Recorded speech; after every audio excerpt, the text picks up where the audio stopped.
Hey there everyone, thank you for checking my video out today.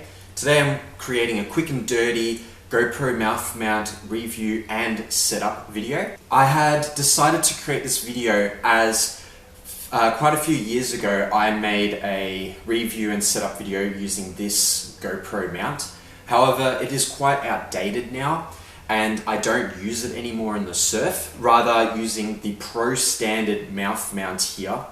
Now, when you purchase this guy, it actually doesn't come with a thumb screw. Just make sure you've got an extra screw lying around. You probably have some anyways with your GoPro set. So pretty much what I'm holding here right now is what was in the box.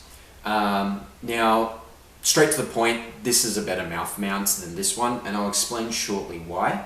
The only real disadvantage I see is that there's this nut or on the other end that the screw feeds through and screws into, and it's not fixed at all, rather just kind of being loose. So if you really want to, you can glue that on, but I've never done it. I've just been very careful every time. This is really my only complaint about the mouth mount, and I'm not sure why they did that. I guess to clean it, as you can see, it's unfortunately rusted a little bit for all the times I've used it, but hasn't really affected me too much. The main difference with this Pro Standard mouth mount is that the point that you hold the mouth mount in your mouth is on this plate that you heat up in water and then you bite onto to create your teeth marks, so that it essentially sits really comfortably in your mouth, as opposed to this one, which is just a rubber sort of grip, like a snorkel. I called it like a snorkel or dummy mount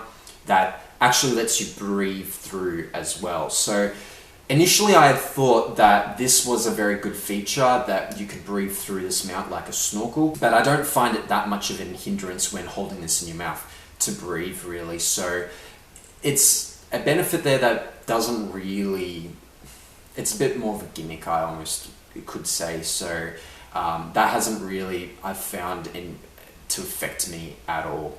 But yeah, of course, the biggest benefit is that with your tooth marks in the grip here, it is uniquely shaped to your mouth, to your bite of holding this mount. It's far more comfortable, it's not as wearing, and it doesn't really move around as much. The next major benefit is I had noticed that some of my footage when surfing was a little bit shaky with this guy, and I finally realized why.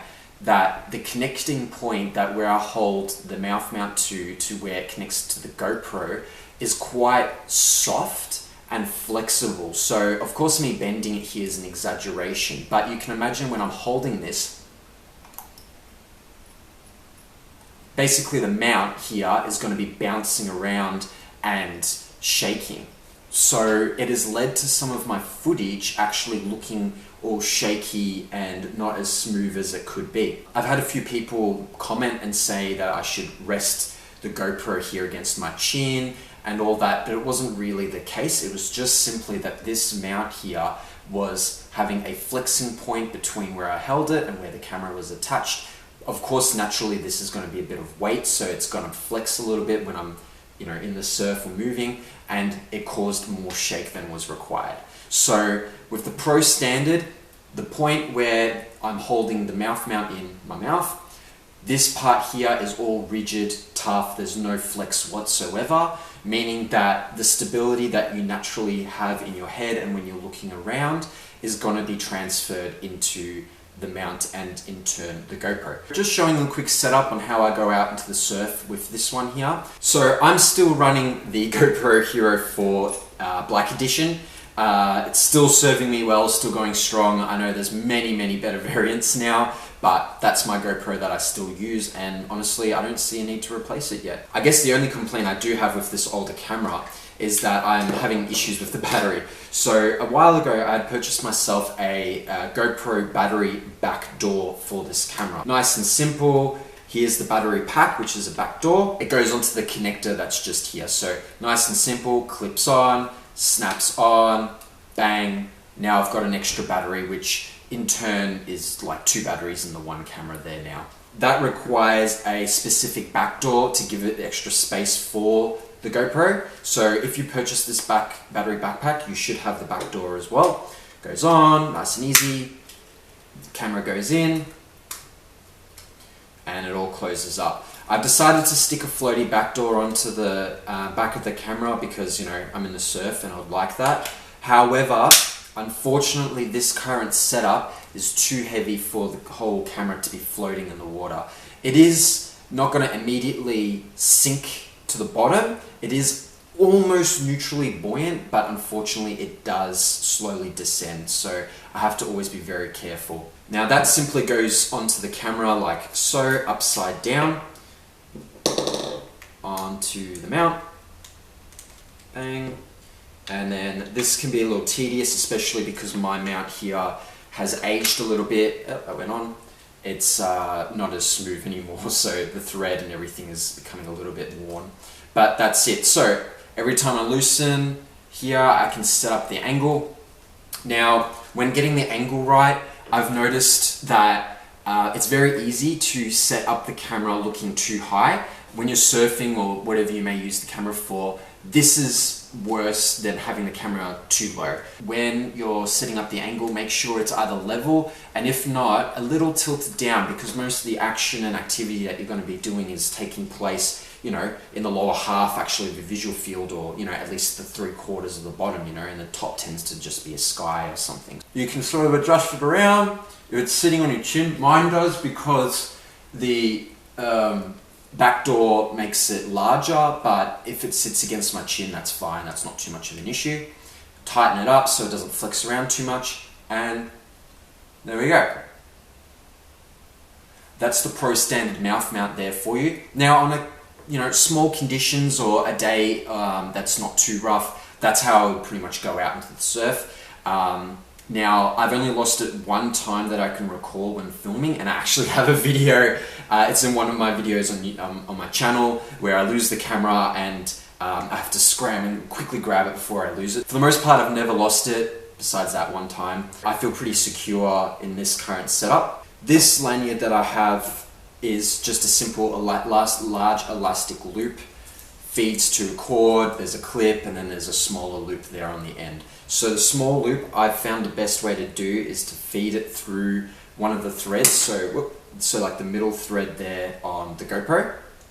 And I always make sure that that is facing backwards, okay? So you want it running back towards yourself and not forwards in front of the camera, and I'll show you why in a moment. I feed the GoPro back on, put the thread back through, might be my difficulty. No, went on alright. Tighten it up, and then, you know, I can adjust the angle again to whereabouts I want it and tighten it up. So like I said, now the thread, the thread is fed through one of the threads, that's a good tongue twister there, and is running out the back of the GoPro and towards myself, okay? Like I said, if I had it the other way around, this would be running out here and would be in front of the camera. And I've used, initially when I started, that's just how I did it, but this cord swings in front of the camera, and honestly, you don't want that in your shot. It's just not enjoyable, and it just ruins some really good moments that you might have. Now this runs to myself here, the large loop I've found to just simply twist, creating 2 loops, and then that goes onto my arm. I feed it up here to my upper arm or so, like that. You can see, not too tight, but it's still got a bit of, it's not going to give too much. And holding on. There we go. Positioning here means I can look around fine without pulling the camera out of my mouth. So left and right, up and down my arm, paddling. It's all good, so I'm not going to be pulling the camera out of my mouth. So there's my updated video on the GoPro mouth mount that I use when I'm out in the surf. I know I had been receiving a lot of comments still and views on my old video, and I felt it was about time to update my setup. So that's how I'm pretty much going out now in the surf if I'm filming. The Pro Standard mouth mount, in all honesty, it's far superior to this one here. In that it's a fixed mouth mount, so you're not going to have as much shaky footage.